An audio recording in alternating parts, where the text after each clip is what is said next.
Speaker, we have come to an understanding that we will go to the Committee of the Whole first to discuss the District Assembly Common Fund formula, then discuss the issue that has been raised by the Minority Chief Whip before we come back and deal with the Goldboard.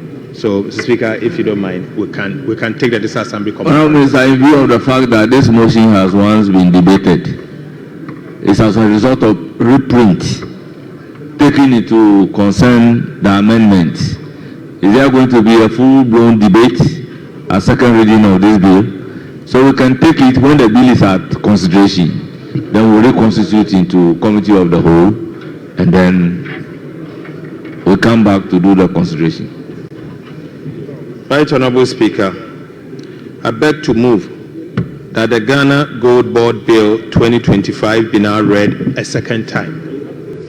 Mr. Speaker, the object of the bill is to establish the Ghana Goldboard as an entity that will ensure the buying of gold from small-scale mining companies.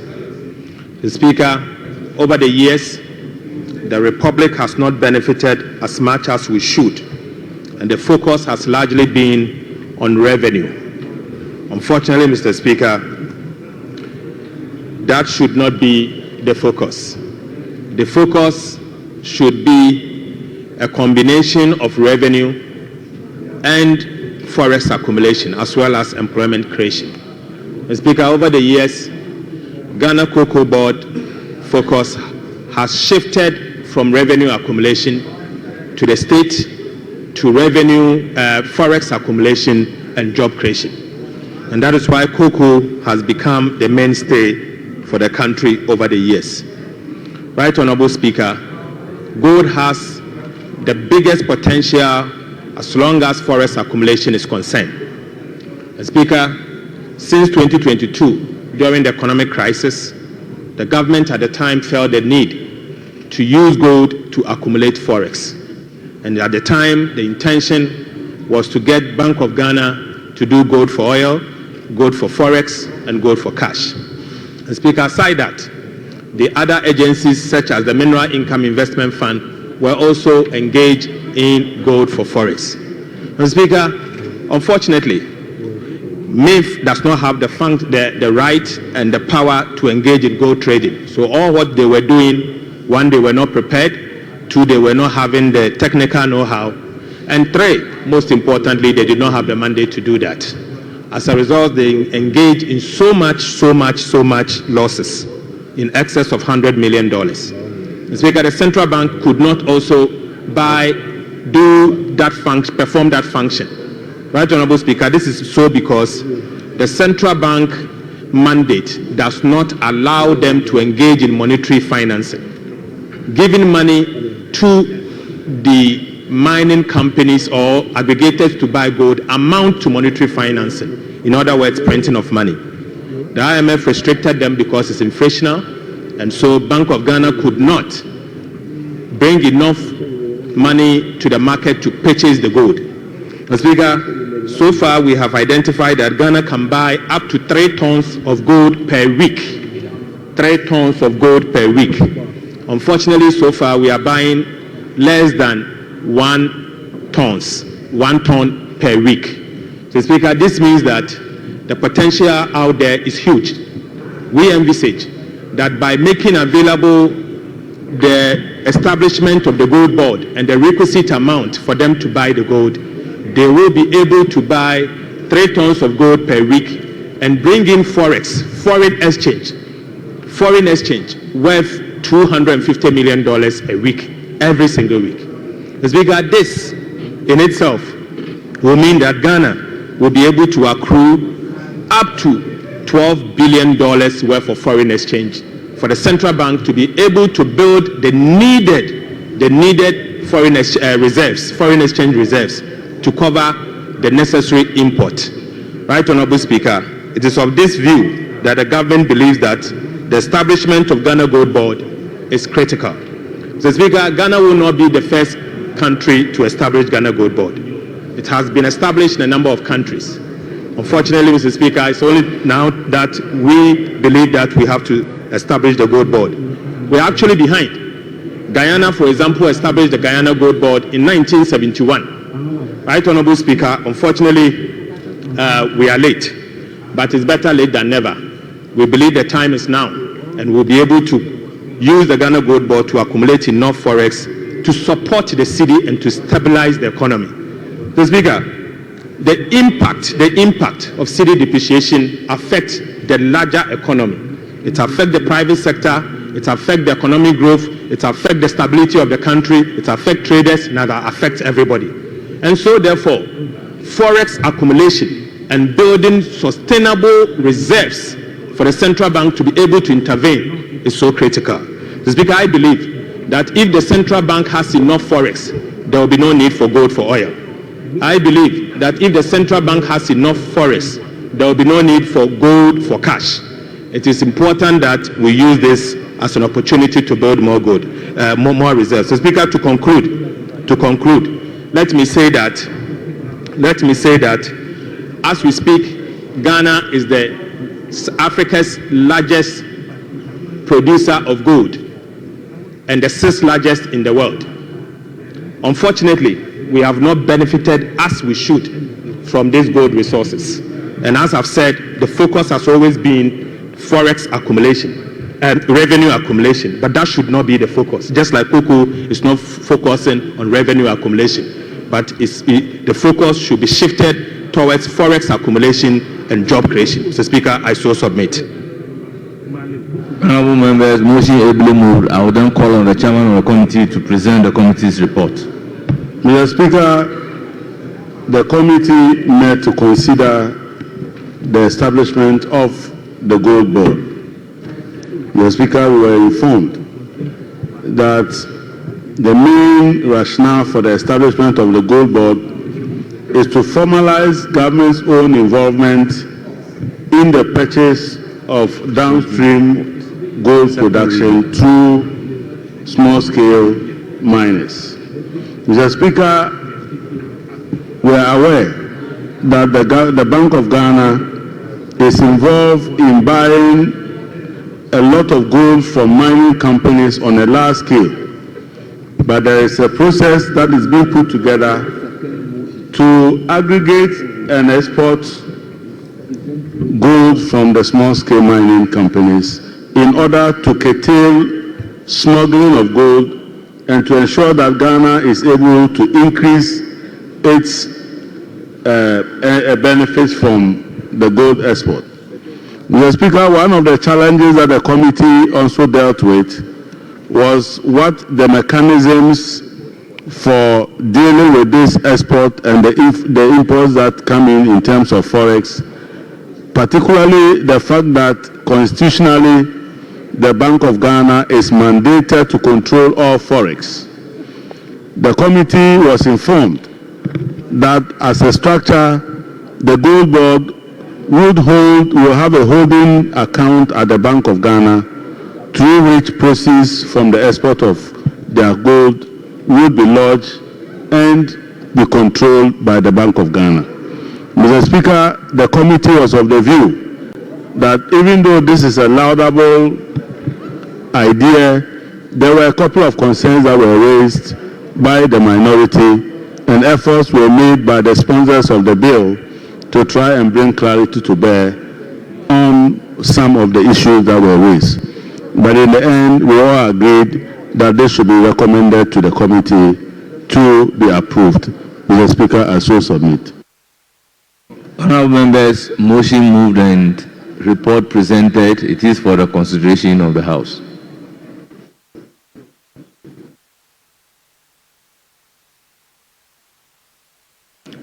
Yes, Honourable Patrick Yaobuama. Thank you very much, Mr. Speaker, for the opportunity to speak to the motion on the floor. Mr. Speaker, I know we don't have too much time on our hands, so I'll go straight to the point and enumerate on the strength of the bill and also some of the weaknesses we identified in the bill, Mr. Speaker. Mr. Speaker, the bill has a centralized regulatory structure to it focuses on the small-scale mining sector. 3, it also emphasizes on value addition. 4, on anti-smuggling and enforcement mechanisms. And 5, the dispute resolution framework within the bill. Mr. Speaker, the bill has some weaknesses that I will proceed to talk about.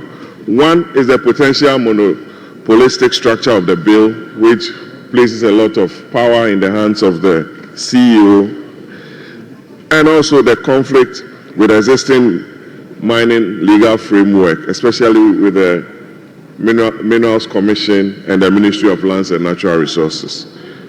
Thirdly, Mr. Speaker, the excessive governmental control that the composition of board of directors reflects heavy government influence with multiple ministerial representatives, minimal representation from independent industry experts. This has the potential for political interference in the operations and decisions of the company, Mr. Speaker.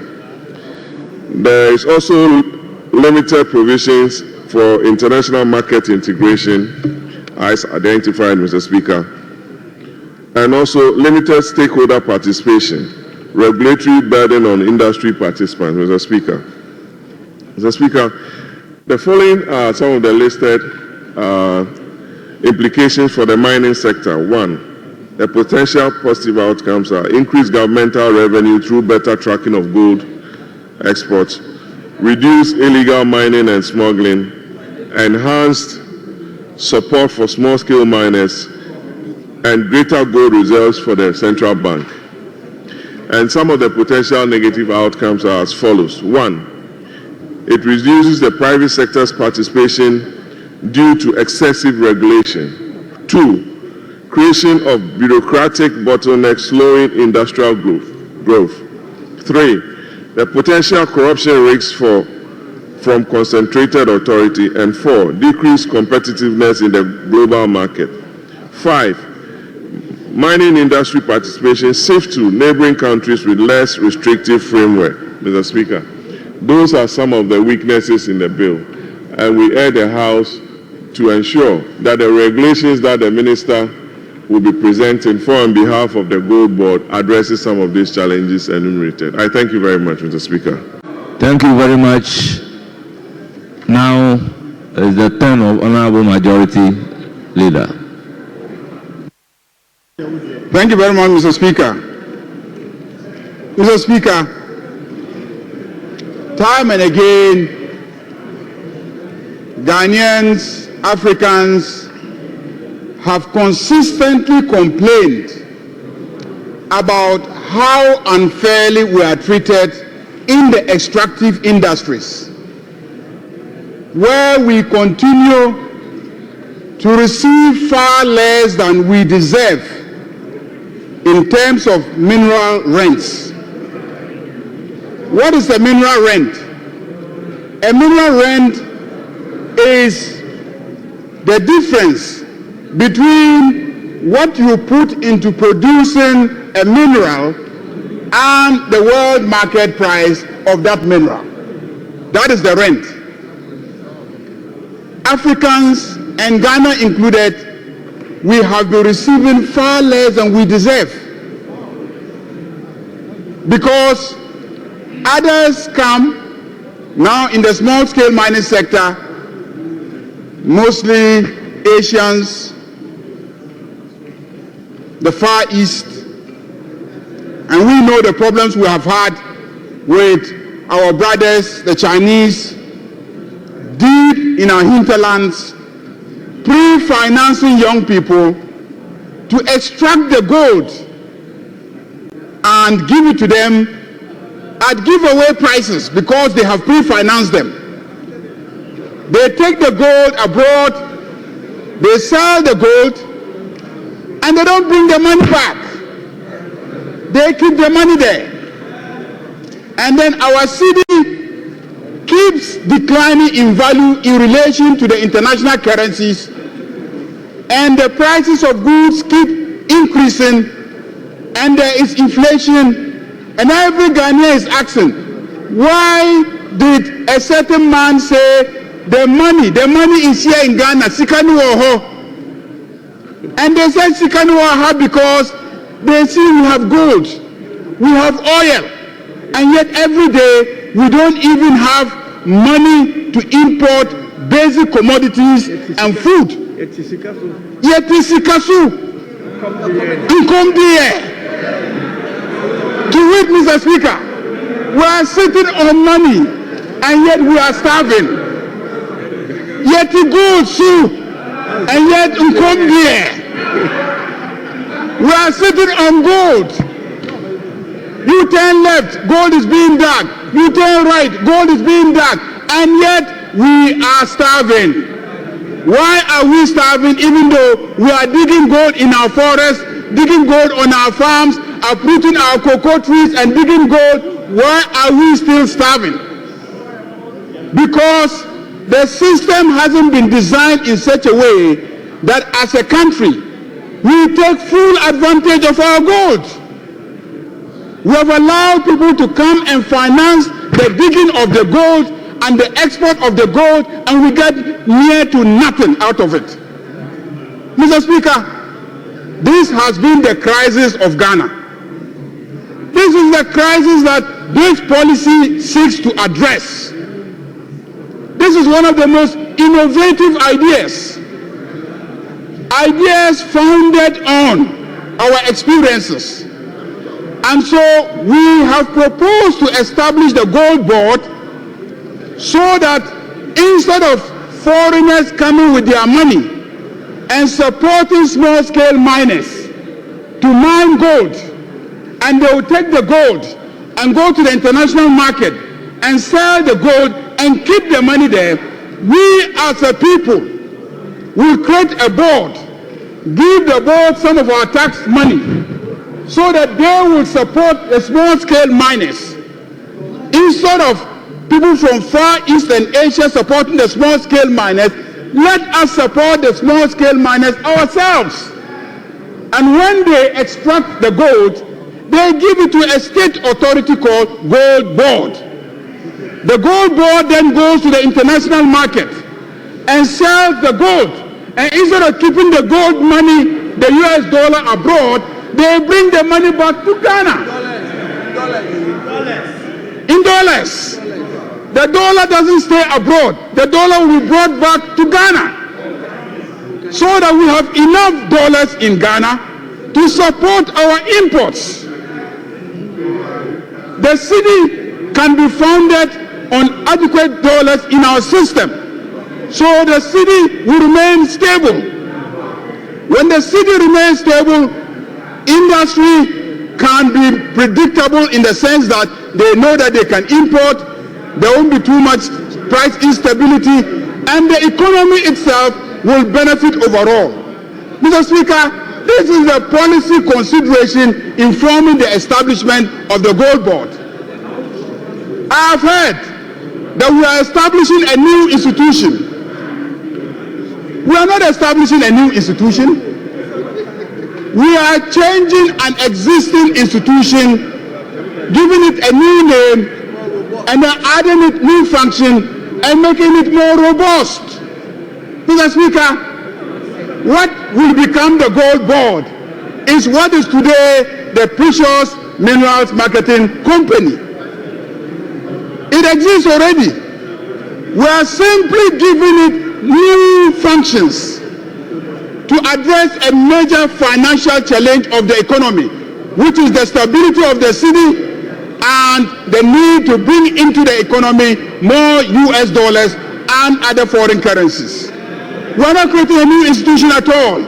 It is what is already the PMMC, which is being converted into the Ghana Goldboard. Mr. Speaker, the principle is to create a monopoly in the purchase of gold from small-scale miners. That is the principle.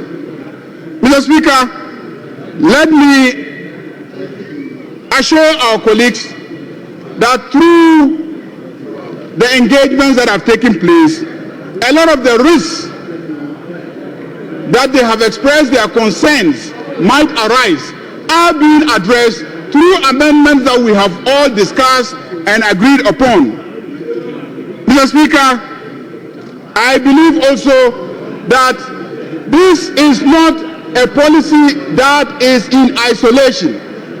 It is a policy that is being implemented together with other policies. Recently, the Minister for Mines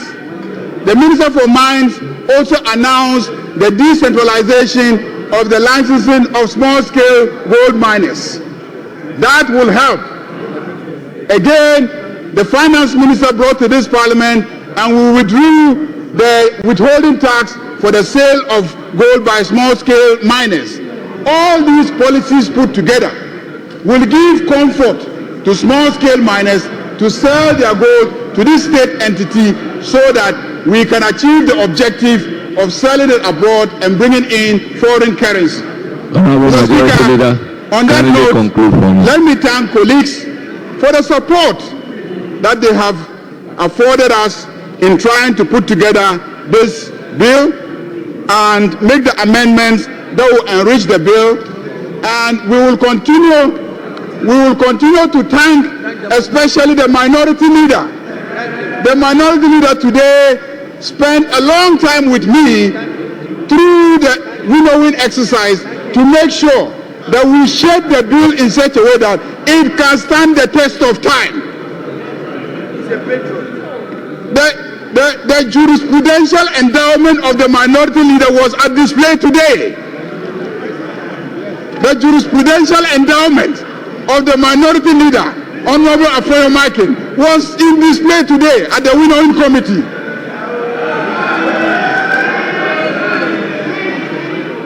Mr. Speaker, Kojo Opon Nkrumah, very talented finance person, he took the whole exercise through the lens of a finance expert and gave very constructive proposals.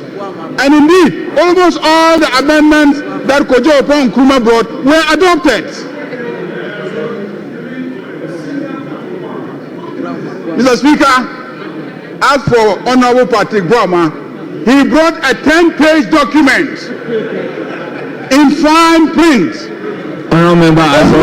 almost attempting to rewrite the bill.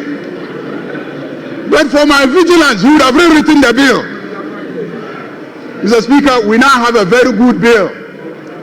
It is being, all the amendments are being incorporated, and not too long, it will come and we will pass it. Inshallah, tonight we will pass it.